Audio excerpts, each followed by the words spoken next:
right, happy Wednesday. Welcome to Breaking Points. I was just going to say, yes. We are in the habit of saying welcome to Counterpoints, but this is not Breaking Points. It's all Breaking Points. We're going to create a little artificial scarcity around the show Counterpoints to increase its value over time. No one knows what these mugs will go for in 10 years. Actually, you can still get them, but there might only be like 11 left. Yeah. So if you go into the old Breaking Points shop, you're going to find Counterpoints mugs, which doesn't make any sense, which is why we're kind of blending them all together. It'll be fun. There you go. Yeah, totally. So we're going to start by talking about this across-the-board pause on student visas that Marco Rubio and Trump announced yesterday. Then we're going to get into the horrific debacle yesterday, the predictable debacle that was the attempt by this Israeli-U.S. quote-unquote humanitarian organization to deliver aid. We'll talk about whether or not it was this was exactly as expected and intended, and what it means going forward. The images that came out of this are going to be indelible, I think, an indelible stain on the U.S. and Israel's approach to the region. To Palestinians. Kamala Harris hit the speaking tour, but privately, but some of it leaked. Yeah, some of it leaked. That'll be fun. She was at the Australian Real Estate Conference getting paid, presumably, so we have leaked. No, that's a pro bono one for her. She just loves the Australian real estate industry. It's a deep passion of hers. It is. Yeah. Yes, who's not passionate about that? We cannot not talk about Jordan Peterson agreeing to be one Christian debating 20-year-old atheists. That's perfect. And emerging completely eviscerated. But also getting the video title changed. We'll get into all of it. You lost the debate so badly they had to change the video title. It goes about as you would expect it to go. So we will have some really fun clips from that. And then we're going to be talking about Trump's pardoning spree over the last couple of days. Not only the Chrisley family, which was announced yesterday. So Todd and Julie Chrisley from the reality show Chrisley Knows Best. Trump said he was pardoning them yesterday in the Oval Office. But a couple of other pretty interesting pardons, Ryan, just in recent days. A sheriff and a nursing home executive looks a little suspicious, to say the least. And then we're going to finish by interviewing an official from the energy industry, and not just the clean energy industry. This is the dirty energy industry, although his company tries to make the fossil fuel industry a little bit cleaner. He's going to talk about the energy industry across the board's reaction to Trump's big beautiful bill, whatever you want to call it. Big brutal bill. Because it's not just clean energy that it takes a sledgehammer to. The entire energy production infrastructure across the board is getting whacked by this bill, to the point where ExxonMobil is like, wait a minute, what are you doing? Like, this is really bad. And lastly on that, speaking of the big beautiful bill, Elon Musk is making an even, we'll say, a harsher break with Doge and the Trump administration. He's going to be on CBS Sunday Morning this week, and so teasers that have been released show him saying that he fleshes out his point about how the big beautiful spending bill undermines Doge. He's recently said he feels like the Trump administration's, or that Doge became the Trump administration's whipping boy. So we will have some updates on that front as well. Yeah, kind of sad that the moment that Musk says something decent is also the moment that he's totally lost all his juice. You're about to buy more Teslas again. Yeah, yes. I'm long Teslas all of a sudden. Yes. Yeah. Well, let's start with the news about student visas. We can go ahead and roll this first element. Secretary of State Marco Rubio was in a cabinet meeting with President Trump yesterday, and a cable had leaked saying that the administration was pausing student visas as it prepared a social media vetting system. And we've covered news about the social media vetting system here. You've probably seen this in the student visa controversies that, the administration was citing social media posts, but also was citing its new efforts to do mass data scrapes for these social media posts. It appears that this is culminating in what is it's said to be a temporary pause in all student visas. There are more than 1 million students on student visas as of this school year. So here's Secretary of State Rubio explaining the policy yesterday at the White House. So when we identify lunatics like these, we take away their student visa. No one's entitled to a student visa. The press covers student visas like there's some sort of birthright. No, a student visa is like me inviting you into my home. if you come into my home and put all kinds of crap on my couch, I'm going to kick you out of my house. And so, you know, that's what we're doing with our country, thanks to the president. All right, Ryan. So again, more than 1 million students that are going to be affected. 30% of Harvard, roughly. We have Trump talking about this as well, but we can put the tear sheet up on before we get to Trump. This is A2, an Axios story on the policy, but it is about 30% of Harvard students. Some schools have massive foreign student populations for reasons we can get into. They can pay generally full tuition, so it's helpful on that front. But also, we've long been a magnet, obviously, for the world's top talent. American higher education has. Now, people don't always stay here, but many do. And a lot of great American companies were founded through people who came here for school and stayed and then created some amazing stuff in the United States. Here's Donald Trump from over the weekend talking about student visas. This is A3. Part of the problem with Harvard is that there are about 31%, almost 31% of foreigners coming to Harvard. We give them billions of dollars, which is ridiculous. We do grants, which we're probably not going to be doing much grants anymore to Harvard. But they're 31%, but they refuse to tell us who the people are. We want to know who the people. Now, a lot of the foreign students we wouldn't have a problem with. I'm not going to have a problem with foreign students, but it shouldn't be 31%. It's too much because we have Americans that want to go there and to other places, and they can't go there because you have 31% foreign. Now, no foreign government contributes money to Harvard. We do. So why are they doing so many? Number one. Number two, we want a list of those foreign students, and we'll find out whether or not they're okay. Many will be okay, I assume. And I assume with Harvard, many will be bad. And lastly, let's toss this clip of an international student at Harvard discussing the climate for international students right now. There are very few international students who are even willing to speak to the media, who are willing to, just post something on social media or participate at a protest, because we've seen people have had their visas revoked for that reason, but also some examples of students who have been snatched off the street and put in detention centers in Louisiana. What the Trump administration is doing right now is a full-scale attack on free speech in this country. And we simply have to resist it, and we have to fight it with whatever means possible. Given that climate that you describe and the persecution of some universities, would you feel confident, indeed would you be allowed to go on and maybe study a postdoctoral at another university? I mean, I honestly don't know. I'm very happy that I've made the decision to leave the country and that I don't have to live with this uncertainty. And I know that's how many international students are feeling right now. Because, so what would be your advice for people who might be watching who are thinking about a degree in the United States? I think it's incredibly hard because I've had such a great experience here, and these have been the best 4 years of my life. So it would break my heart to tell anyone to not apply to Harvard or any other institution in the US. But frankly, I do understand that people think twice about coming here, because why would you apply to a university in America if you don't even know whether you will be able to finish your degree, if you can't study what you want, if you can't, speak out about political issues because you're afraid that you might be put in a detention center and deported? Then I truly understand why people are worried. And so the Trump comments and the comments from that student came in response to, obviously, the administration's decision to prevent Harvard from accepting foreign students, period. That happened. We covered that on last Friday's show. But that was a decision that came last week from Kristi Noem, technically, because DHS oversees a vetting process, and they say Harvard is not complying with the vetting process, and then made a list of pretty wild demands, intentionally wild demands that Harvard wouldn't be able to meet about foreign students, and Harvard obtained a restraining order in court shortly after the administration came down with that decision. So, Ryan, right now, we don't have a lot of details about what this would look like, but it almost certainly is about Israel, because that's everything we've seen so far on the vetting. Rubio was putting it in the same framework. Yes. That, look, it's a privilege to come here as a student, but basically he's saying if you're going to protest Israel, then we don't want you in the country.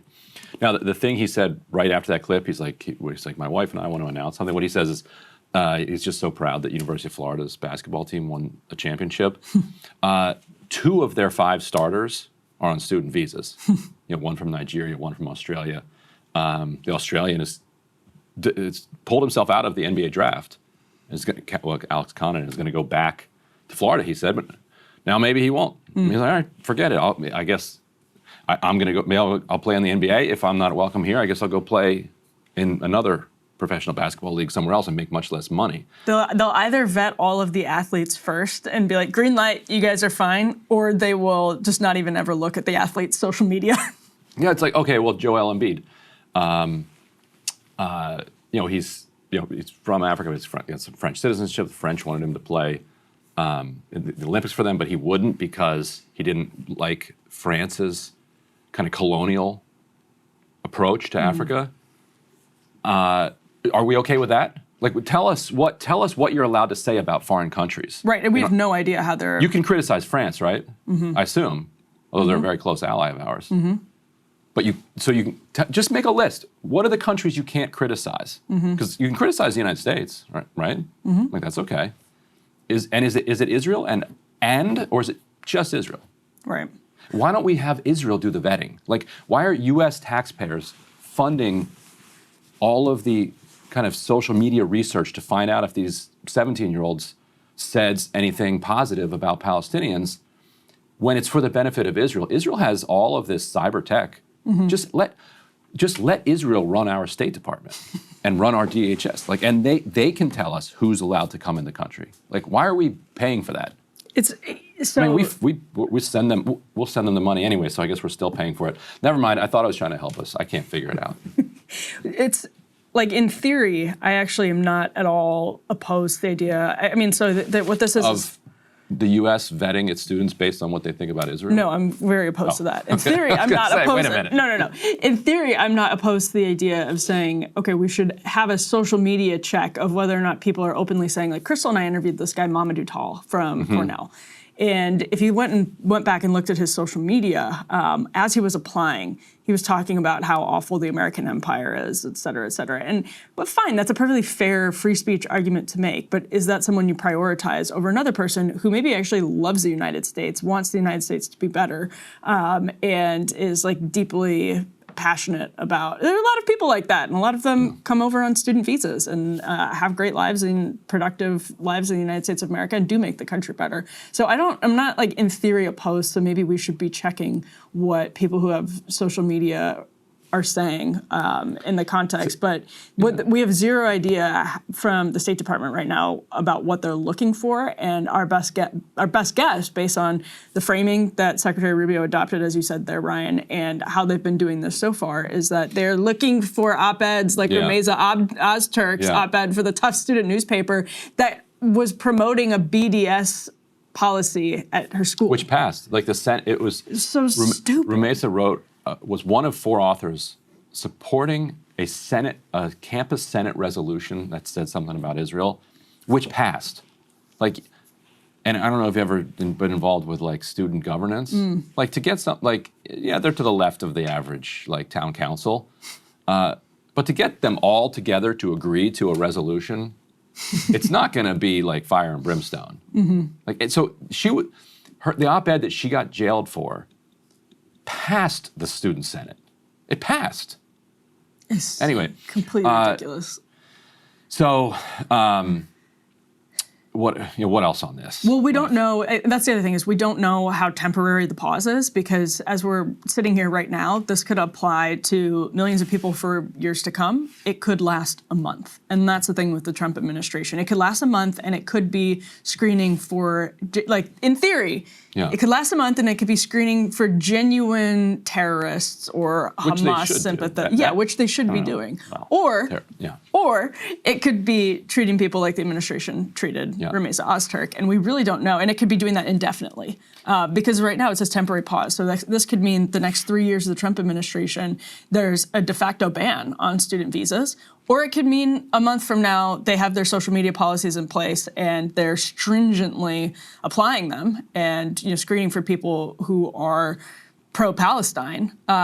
but it's not a de facto ban for the next 3 years. It's hard to say, but given how they've handled cases like Ozturks, they don't really get the benefit of the doubt on that. And so let's take Trump's argument, and this might be something that we disagree on. He says the problem here is that the taxpayers fund these universities, and the American taxpayers then aren't able to benefit fully from these universities because they're taking in X percentage of. What I would say is, a couple things on this. First, if his issue is actually access to colleges and universities, something like more than a dozen colleges and universities went under last year and the year before, and we're in a crisis of colleges and universities going under. Like they're going bankrupt, so there's fewer places for people to go. Your alma mater struggles with that, don't they? The St. Mary's College in Maryland, they're doing okay. They're a state school. A lot of it's more private universities, like the smaller private universities, are going under. Even state schools are having enrollment problems. Yes, and there's an enrollment problem because of birth rates. Yep. Like there's a baby bust that is now starting to move in to universities, so it's causing a huge problem for them. And now you're going to say that foreign students can't come either. On the question of the taxpayer funding, yes, taxpayers are funding these colleges and universities. Harvard gets a lot of money. The money that the Trump administration is cutting off from Harvard is specifically earmarked for grants and research, because it is one of the great research universities in the history of the world. 400-year-old university. It produces research in all varieties of fields that is then beneficial to the entire world. So it's not that we are subsidizing the foreign students' tuition. It's the opposite. The foreign students, for the most part, are coming with grants from their home countries. So it's not true that no foreign countries are funding Harvard, because there are grants coming from these subsidizing tuition here. Or these are the wealthier kids from around the world who are paying the sticker price at Harvard, which is often not very meritocratic, to be fair. I mean, a lot of those kids are buying their way into this. Same with the American kids who get absolutely. buying their way in there. But it does undermine the argument that everyone who's coming from, and I just said this because I do believe this to be true, but that we're a magnet for the top talent. Sometimes there are foreign students who are buying their seats at these universities too. Right, but that's our system. We are not a meritocracy. We are a place where you can buy your way to the top. Although we're more of a meritocracy than a lot of say other we're countries. a meritocracy. It's a lot worse elsewhere. Yeah, maybe. In any event, they're not morons. Like, you have to pass a certain threshold, and lots of people pass this certain threshold, and then a lot of these foreign students they're gonna pay the full freight. They're gonna subsidize it. So I would also let's take Disney World, for example. Gets enormous amounts of taxpayer money. Enormous. In fact, DeSantis tried to take some, and look what happened to him. That's right. Well, actually, he won that, the Reedy Creek thing. Not really. And they still get enormous amounts of tax breaks. Yeah, that's absolutely true. When you go to Disney World or Disneyland, you're going to see enormous numbers of foreigners there. It is annoying to stand in long lines. And a lot of the people in front of you in the line are foreign. So wouldn't it make just as much sense, by which I mean 0 cents at all, for Donald Trump to say Americans pay to support Disney World, and so therefore Americans should be the only ones that get to go to Disney World? Like that's where his logic takes you. And you might be watching this and be like, yeah, that's fair, I agree with it. If so, you are a moron. Like, that's crazy. Because what you are saying is that we should not be a great country. We should not be a country that people want to come to. We should be a country where, if you're a very good basketball player, you hope that you get recruited and go to Lithuania, rather than being a great Lithuanian player and get recruited and come to the United States. You are welcome to be one of those countries. You can be an average or below average country where people want to leave. That's a choice that is available to the United States, which is currently heading towards that on purpose.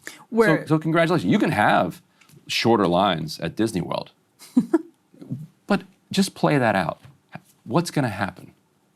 So maybe we do disagree a little bit because I think there's a long overdue renegotiation of the relationship between the federal government and higher education. And maybe this is actually more of a middle ground than a disagreement because I don't agree with all the particulars of how it could play out. I don't know how they actually intend to play it out. And that's a problem with a lot of their policies is that they're intentionally messing around. Like, and the thing that makes me angry is that they have me sitting here defending Harvard. Yeah. Like if they want to take $3 billion away from Harvard for its research grants, and give it to the 50 state schools, like the flagship state schools around the country. Be my guest. Please do that. That would be amazing. Screw Harvard. I'm not here defending Harvard. But the idea that you're going to take that money out and then you're going to do a $7.5 trillion tax cut for the rich, like that is suicidal.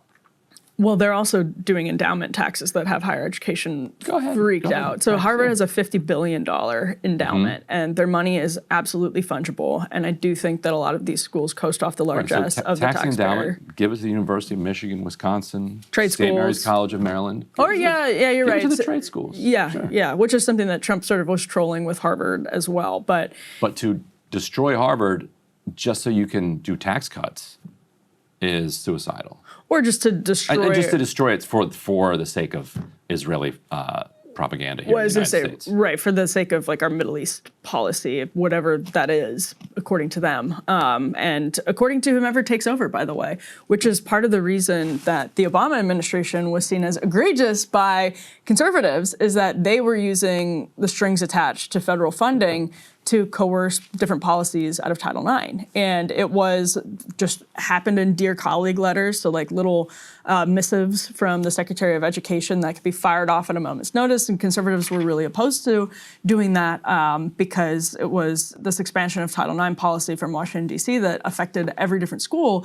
So I think there's some of that to be opposed to and to not have double standards. I think absolutely there's some of that going on here. I do, though, generally think some of this money, it's the same way I feel about a lot of the cabinet agencies.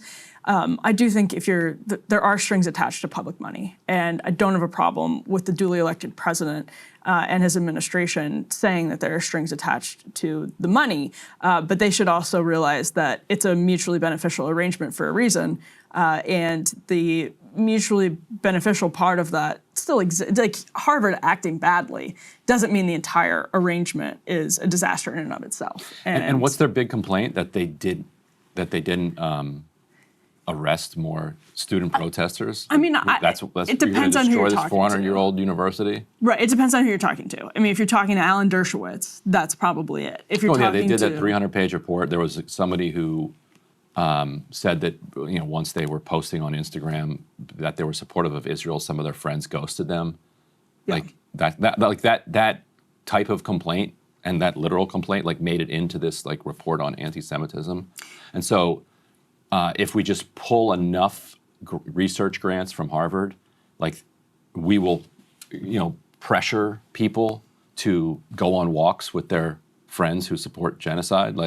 Hey, look, you said you would go on a walk Tuesday morning, and I showed up. You weren't even there. I just had to walk by myself. I think it depends on who you're talking to. For some people, they would basically be in that camp, as you just described. Also, whoever you ghosted your friends, now you destroyed Harvard. Well done. All you had to do was just not talk about the genocide. On the other hand, that's what they were trying to do, by the way, is just not talk about the genocide by just being you know what, this is your thing. You support this. I don't. So let's just not be friends. That is apparently bigotry. I mean, that needs the state to intervene. Yeah, well, I mean, I could go Donald Trump will not countenance such ghosting. He would never treat a friend. No, he would not. But it depends on who you're talking to. If you're talking to some people, then yes, they would say something along those lines. If you're talking to other people, they would cite Aaron Sabarium's, couple of year record of excellent reporting on how Harvard's DEI policies have genuinely eroded what was already an eroded system of meritocracy at Harvard. And there's some really legitimate stuff to take issue with there. This is if this is the pressure campaign and it lasts for a week, then it lasts for a week. If this lasts for 3 years and is an indefinite pause on student visas, not just at Harvard, but basically everywhere, I mean, legally... Right, except they're just replacing DEI with one marginalized group. Yes. Supporters of Israel. Not even Jewish students. Because if you're a Jewish student who opposes the genocide, then you are bad and bigoted. Anti-Semitic, you're self-loathing. Anti-Semitic HALTS, yeah. Yeah. So it's DEI, but for supporters of Israel, unapologetic supporters of Israel. We'll see how it's implemented. Many such cases, as Donald Trump would say about his early policies. In fact, a Financial Times columnist, did you see this, coined the term taco? Trump always chickens out on tariffs.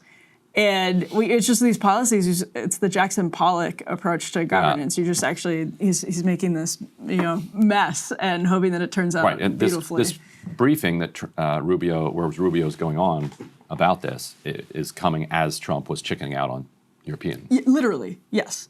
In the middle of a cabinet meeting where he backed off the 50%. Hey, if you like that video, hit the like button or leave a comment below. It really helps get the show to more people. And if you'd like to get the full show ad-free and in your inbox every morning, you can sign up at breakingpoints.com. That's right. Get the full show, help support the future of independent media at breakingpoints.com.